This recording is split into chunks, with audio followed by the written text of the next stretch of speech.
Have you ever stopped to think that some people, no matter how much we try to help, are simply not willing to change?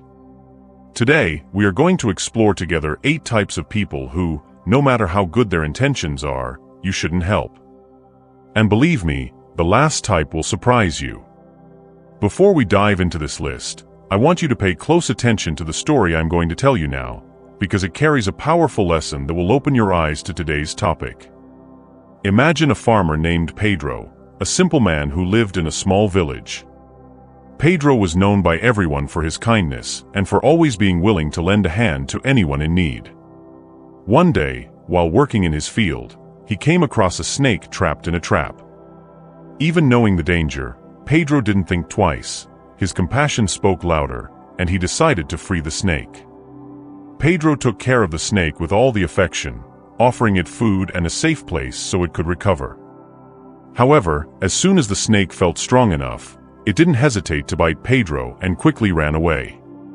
Hurt and perplexed, Pedro finally understood. The snake's nature was to bite, no matter how much help it had received. This story is a clear warning. Some people, just like the snake, have a nature that does not change. As much as you want to help, it is essential to know how to recognize who deserves your effort. Otherwise, you may end up getting hurt. Understanding this is essential to protect yourself and to channel your energy more wisely. Now stay with me, because what we are going to discuss next can make a big difference in how you view help and its impact on your life. Have you ever felt completely drained after interacting with certain people? As if your energy was being sucked faster than a cell phone with 100 apps open? If so, you are not alone. Let's get to know these true energy vampires together and understand why it is so important to recognize them and maintain a healthy distance. But before we start, let me give you a valuable piece of advice. If you find value in this content, take advantage and subscribe to the channel, and don't forget to click the bell to receive all updates. Now, without further ado, let's get straight to the point. The first type of person you should watch out for is the ungrateful person. You know the type of person who seems to have a black hole where their heart should be? No matter how much you do, how much effort you put in, it's never enough for them. Imagine the following scene. You're at a restaurant, enjoying a wonderful dinner with your friends. Suddenly, you hear someone at the next table complaining about everything: the food, the service, even the color of the napkins. Yes, this is the ungrateful person in action, the one who is never satisfied, no matter what. But why do some people seem to be eternally dissatisfied? Psychology has some interesting answers for this. Often, these people have a distorted perception of their own expectations and believe that the world owes them something. They live in a constant search for more, without ever feeling truly grateful for what they already have. So if you have someone like this in your life, it's time to rethink how much energy you're investing in this relationship. Not everyone will appreciate your efforts, and sometimes the best way to preserve your energy is to simply say no and move on. Because, at the end of the day, you deserve to be surrounded by people who recharge your battery, not those who drain it. Now let's learn how to identify these energy vampires and protect our peace. Did you know that a study from the University of California revealed something surprising? People with low self-esteem tend to be less grateful. It's as if they live with a filter that only allows the negative to pass through, blocking out all the good that life has to offer. Now, before you think I'm suggesting you cut ties with everyone, calm down. That's not it. What I mean is that it's essential to recognize when someone is constantly taking advantage of your kindness. Richard Branson, the famous entrepreneur, gave a piece of advice that's worth its weight in gold. Treat your employees the way you want them to treat your best customers. Now, let's expand this advice to all of our relationships. Think of gratitude as a plant that needs to be watered and cared for in order to grow. If you find yourself constantly giving water, time, and energy to a plant that never blooms, it might be time to ask yourself if you're gardening in the right place.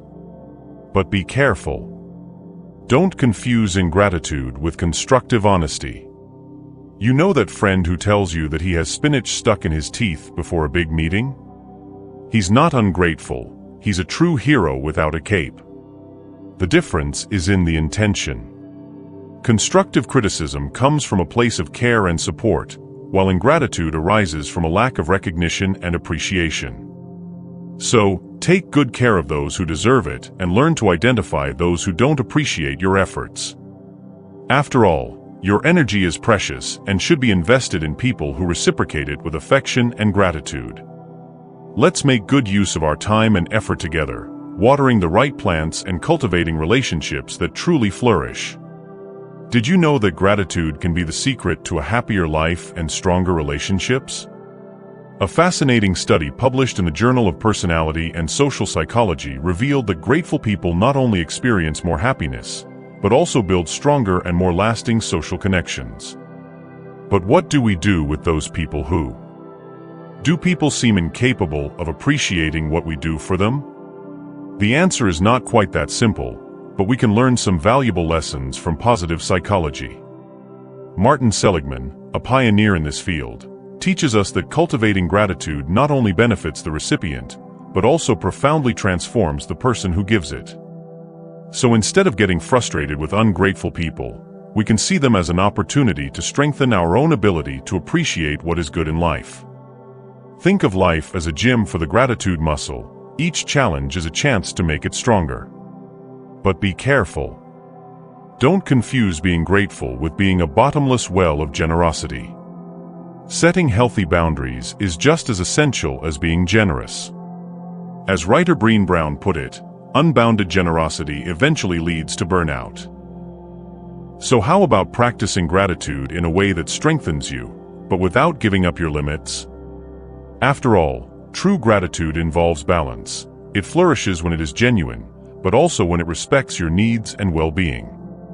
Let's go together on this journey to strengthen our relationships, not only with others, but also with ourselves, by learning to appreciate what is good and setting boundaries that protect us.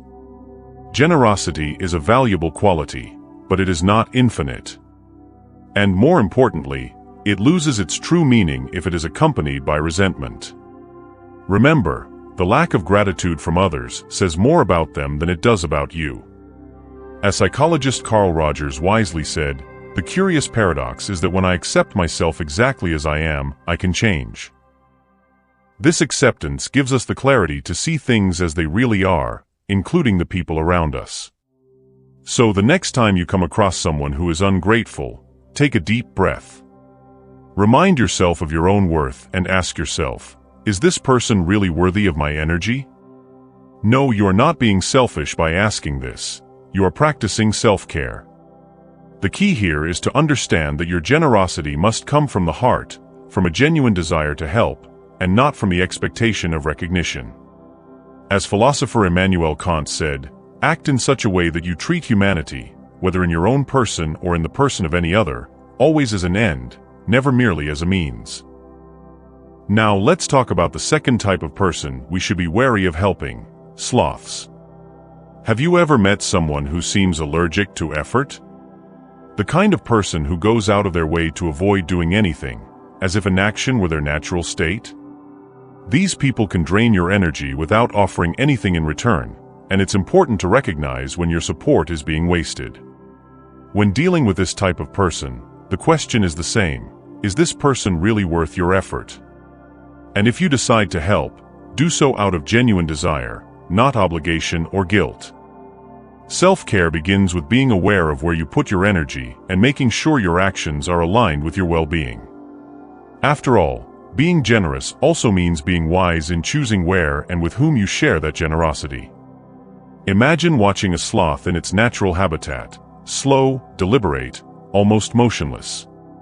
Now replace sloth with that person who never leaves the couch, with a remote control glued to their hand, and you're in the fascinating world of the masters of procrastination.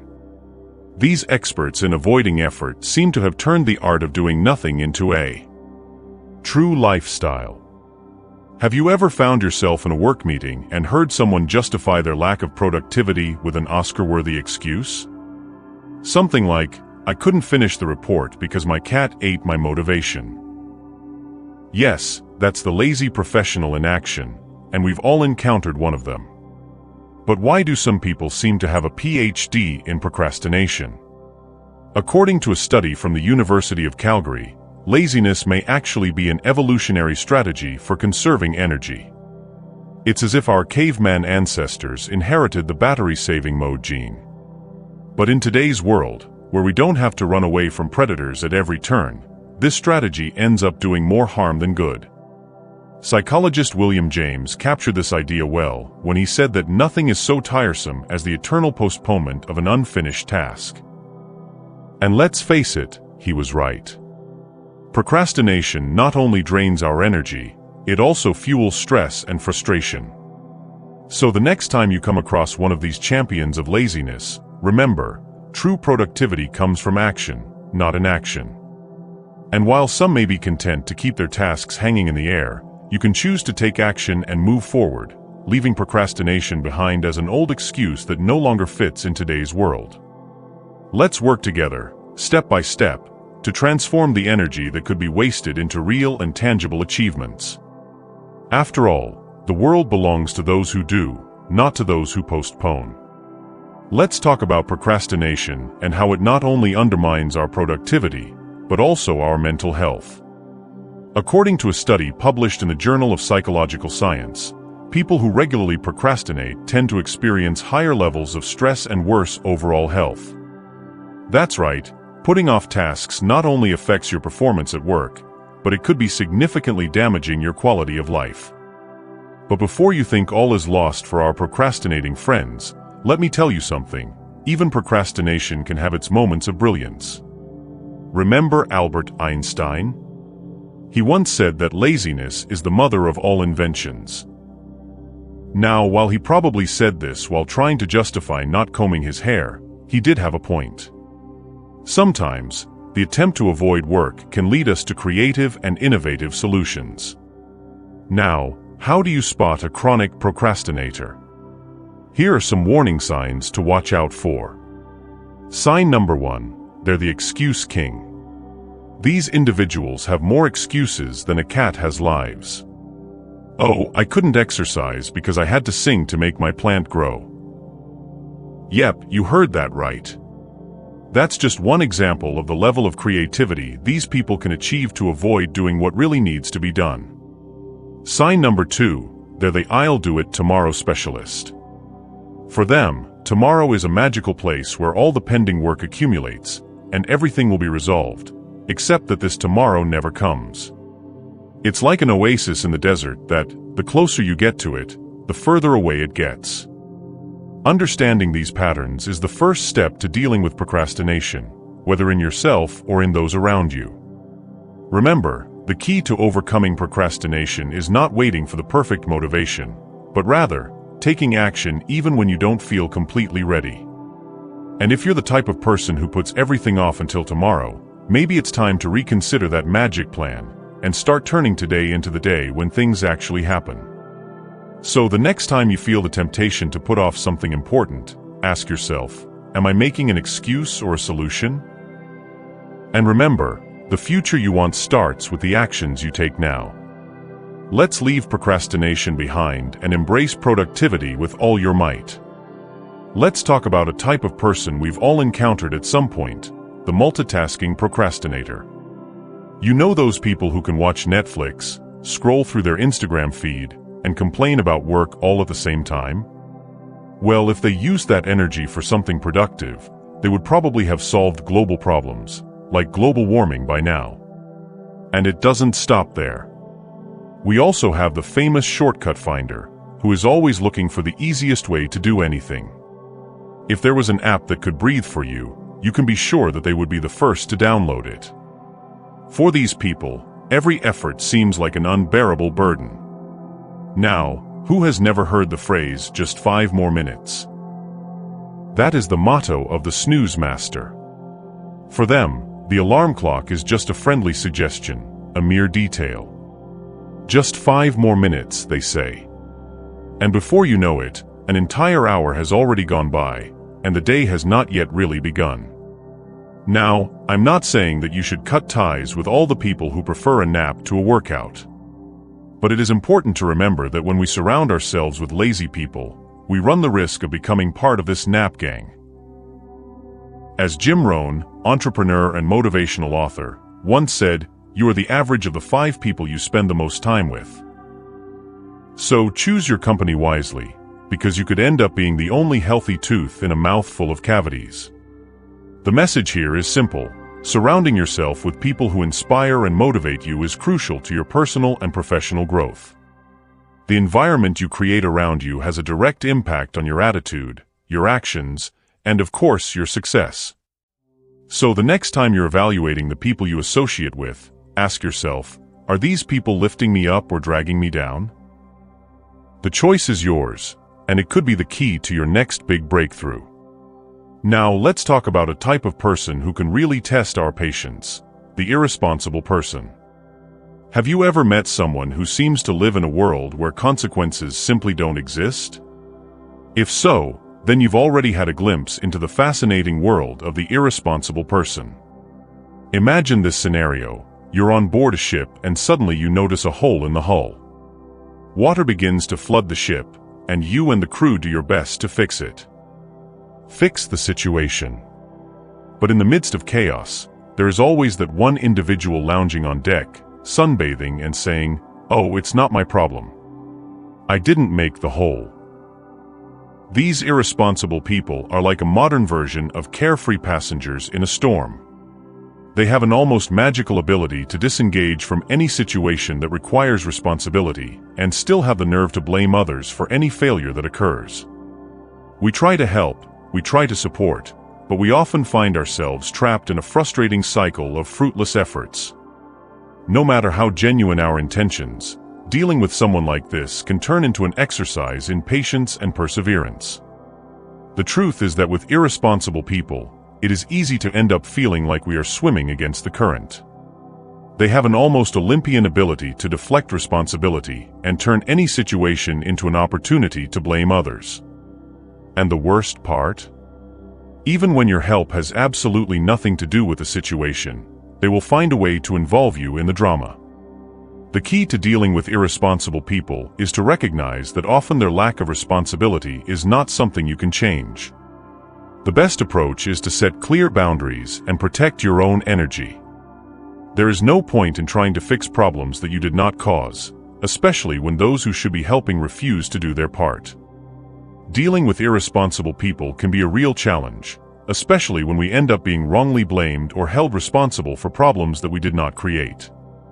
Not only is this unfair, but it can also have a significant negative impact on our emotional health and reputation. Therefore, it is crucial to adopt a strategic approach when dealing with people who behave like this.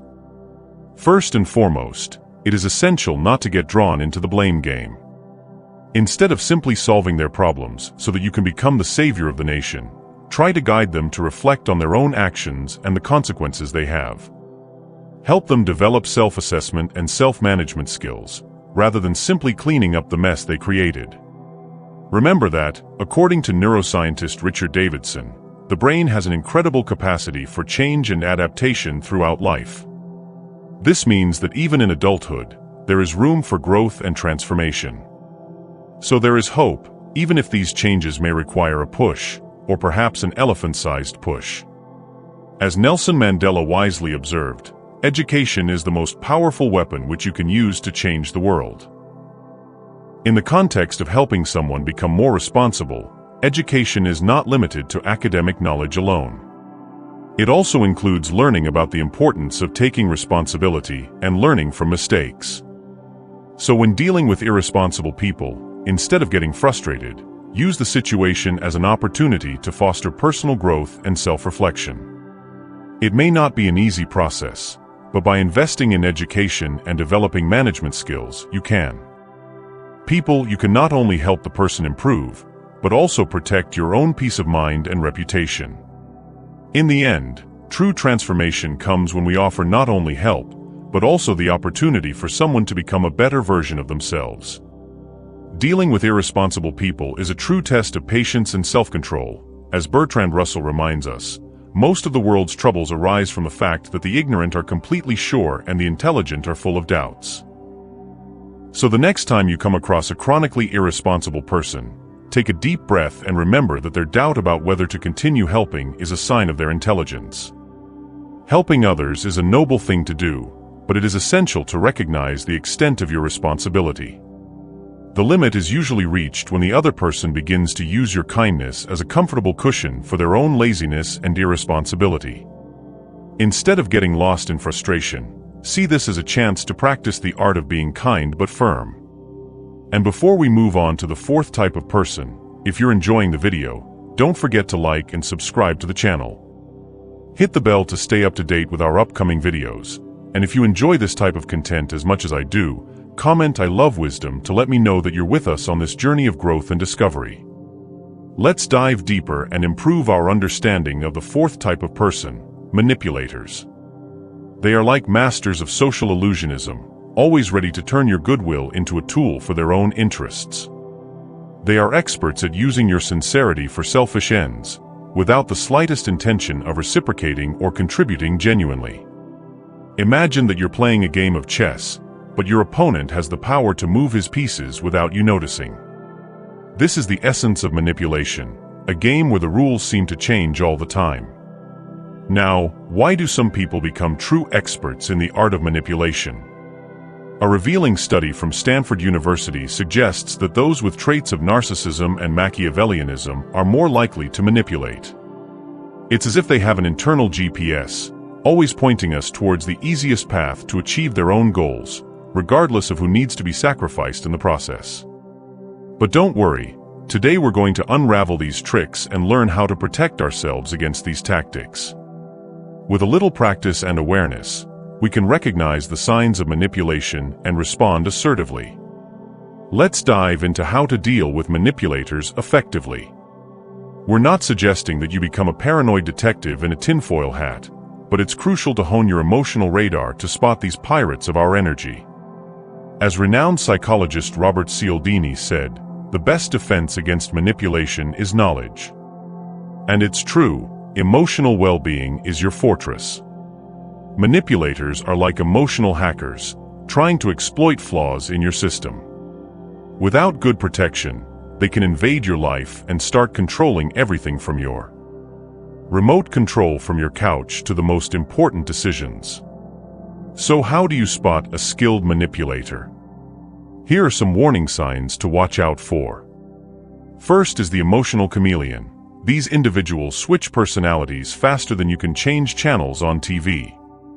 They adjust their behavior and emotions to what they think you want to see, creating a manipulative version of themselves for every person they meet.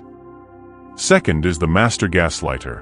They have a knack for making you question your own perception of reality. "Are you sure that's how it happened?" is their mantra. They twist the truth so that you doubt your own memory and judgment. By recognizing these signs, you can better protect yourself and take steps to maintain your autonomy and integrity. Remember, recognizing these patterns is the first step to standing up for yourself and keeping your emotional well-being intact. If you found this content helpful, don't forget to like and subscribe to the channel for more valuable tips.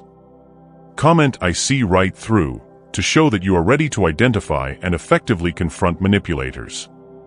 Let's work together to strengthen our ability to maintain control over our own lives.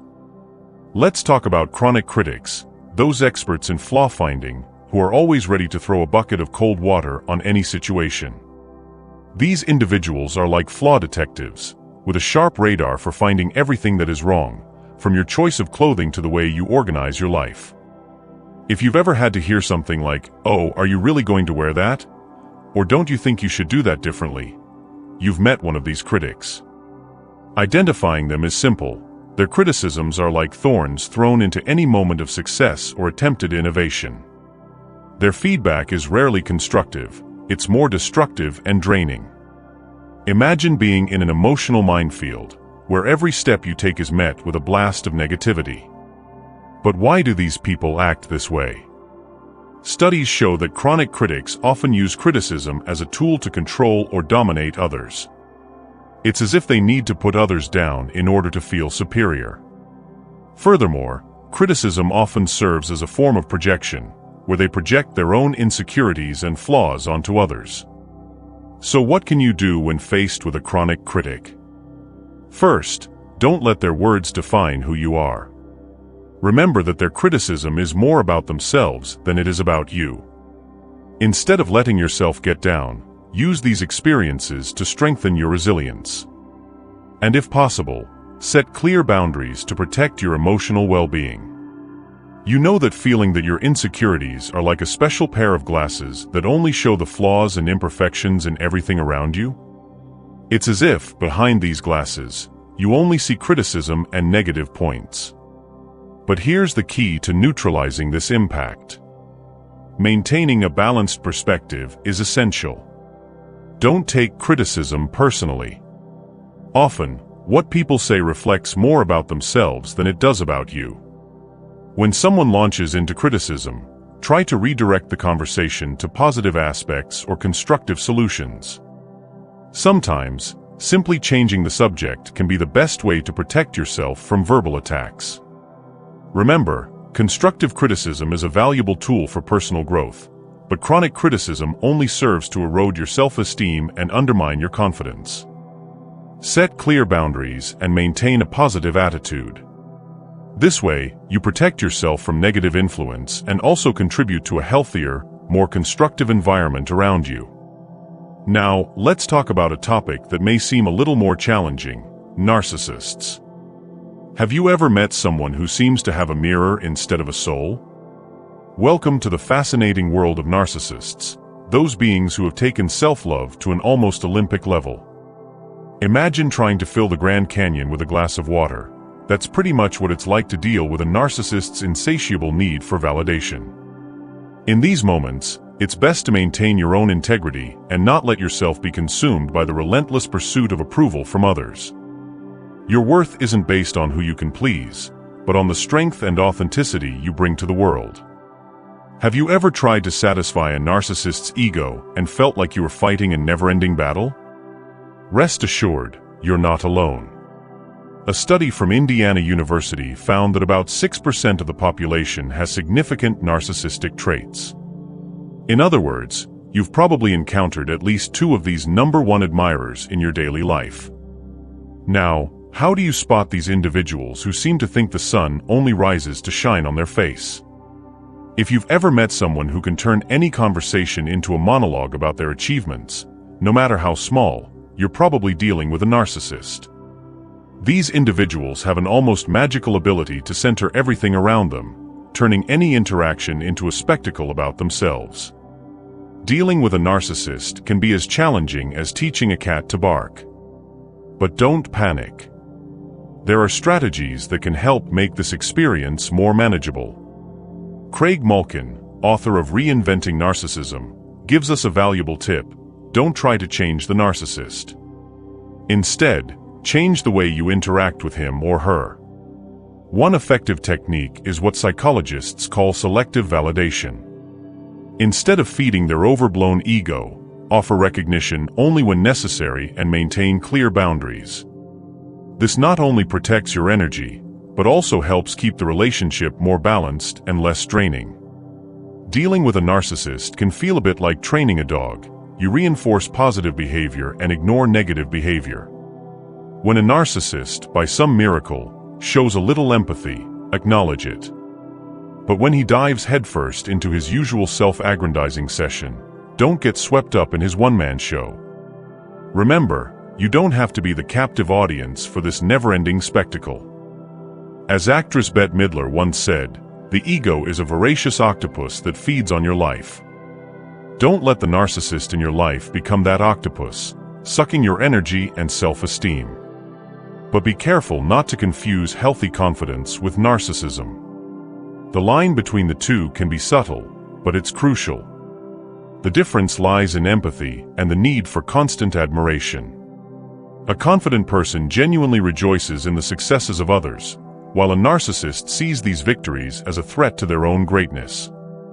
Dealing with a narcissist can be a real challenge, but it's also a chance to strengthen your patience and compassion. And who knows, you might learn something valuable in the process. As Oscar Wilde said, to know yourself, observe the behavior of others. And so, by facing these situations, you not only gain wisdom, but also self-awareness and resilience. Imagine coming across someone who is always on the lookout, ready to exploit any opportunity to benefit themselves at the expense of others. This is the freeloader, a master at taking advantage of other people's generosity without offering anything in return. They may seem friendly and personable, but behind this friendly facade lies an opportunistic attitude that can erode trust in any relationship. Don't confuse a freeloader with someone who genuinely needs help. The crucial difference lies in the pattern of behavior and reciprocity. As psychologist Harriet Breaker has pointed out, freeloaders are experts at making you feel guilty for not meeting your expectations. They have a knack for hiding their true intentions behind a veneer of collaboration and friendship. Watch for a lack of reciprocity. Freeloaders are experts at receiving help and favors, but they rarely reciprocate or contribute fairly. This pattern of behavior is a clear sign that you are dealing with someone who is more interested in exploiting your generosity than in contributing equally to the relationship. Recognizing and dealing with a freeloader can be challenging, but it is essential to protecting your energy and maintaining healthy relationships. Remember, no one should be an endless repository of favors and kindnesses without receiving anything in return. Be aware and value reciprocity as a key indicator of the integrity and authenticity of your interactions. Let's talk about those who are always on the lookout, using subtle manipulation to get what they want. They are the masters of empty promises and disguised compliments. They appear at advantageous moments, but evaporate when effort or sacrifice is required. The key to dealing with these individuals is to be fully aware of your own resources and limits. Set clear expectations from the beginning about what you are willing to offer and what you expect in return. Encouraging reciprocity is essential to maintaining equity in relationships. Freeloaders are those who are never willing to share responsibilities fairly or define roles and expectations transparently. Psychologically, these freeloaders display a disturbing combination of low empathy and high opportunism. Studies of human behavior show that some personalities are more likely to adopt manipulative strategies to satisfy their own interests, without considering the impact this may have on others. Understanding how to identify and manage these takers is essential to protecting your well-being and maintaining healthy relationships. By recognizing the signs and establishing firm boundaries, you can create a more balanced environment and protect your energy from being drained by those who only seek to take advantage. Maintaining emotional integrity and cultivating healthy, balanced relationships is essential. Yes, give and take is the basis of any genuine connection, but when you find yourself always giving and never getting anything in return, it's time to rethink the situation. Investing time and energy in people who don't value or recognize your contribution can be exhausting and draining. Sometimes the best choice is to redirect that energy into more fulfilling relationships, where your actions are appreciated and reciprocated. Remember, the quality of your relationships is far more important than the amount of effort you put into them. We value each other when we engage fairly and reciprocate. Now let's talk about a fascinating topic. How would you react if you won the lottery? Before you start making a mental list of who you would tell first, there is a curious fact about this. A study from Harvard University reveals that 70% of lottery winners experience a deterioration in their personal relationships after winning. The main culprit here is envy. And you don't have to win millions to face this challenge. Envy can arise in any situation where there is a big difference. So when dealing with your own victories and achievements, keep perspective and choose wisely who to trust and share your good news with. Protecting your emotional integrity is the key to building truly healthy and lasting relationships. Let's talk about an emotion that can be both an obstacle and a powerful driving force: envy. Imagine the scenario. You've just gotten a promotion at work or are in a new relationship that has you floating on cloud 9. And while you're on a high, you realize that there are people all around you, lurking, ready to launch their poisonous darts of disapproval and resentment. Envy is like an internal cosmic justice accountant that goes into a frenzy when someone else achieves something we believe should be ours. It's that uncomfortable feeling that the universe is being unfair. Robert Greene, in his book The Philosophy of Envy, describes this feeling as a reaction to perceiving a difference between what we have and what we think we deserve. But here's the trick: envy isn't necessarily a negative force. It can be a powerful driver, if you know how to use it. Thomas Edison, the famous inventor, once said that to invent, you need a good imagination and a little junk. Replace the junk with envy and you have a recipe that can lead to success or disaster, depending on how you use it. The key is how we respond to envy, both our own and that of others. Instead of allowing it to consume us, we can turn it into a motivating force. Use the envy as a sign of where you can grow and improve, not as an anchor that pulls you down. So the next time you feel that warm glow of envy, remember, you have the power to shape that energy into something positive. The way you deal with envy can turn an obstacle into a stepping stone to success. And by doing so, you not only overcome the challenge, but also strengthen your own path to achievement. Now let's look at a tip that may seem completely counterintuitive: keep your successes and plans a secret. Yes, you read that right. In an age where it seems like the validity of any achievement is directly tied to the number of likes and shares on social media, I'm here to suggest that you do exactly the opposite. Here's the telling irony: when you broadcast your plans and achievements in advance, your brain releases dopamine, the same chemical that's released when you achieve the real goal. This can create a false sense of accomplishment, which in turn diminishes your motivation to keep moving forward.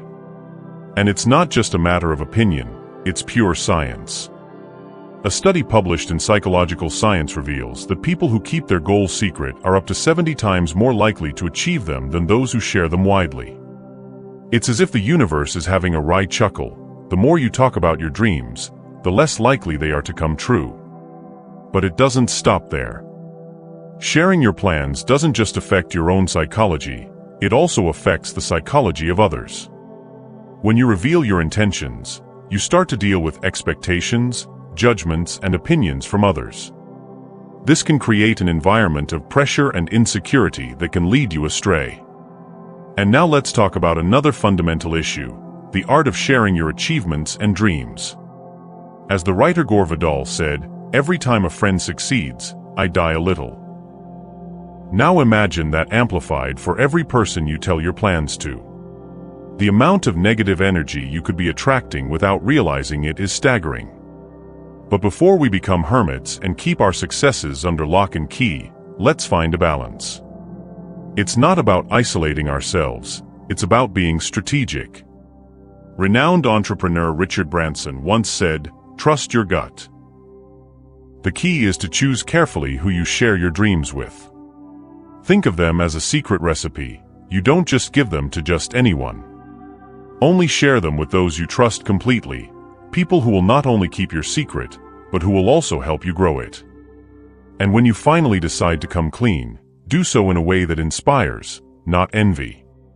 Instead of simply announcing your latest accomplishment, try something like, "I'm so excited about this new opportunity that's come up. I can't wait to see where it takes us." This approach not only protects you from negative energy, but also turns the act of sharing into a source of motivation and inspiration for everyone around you.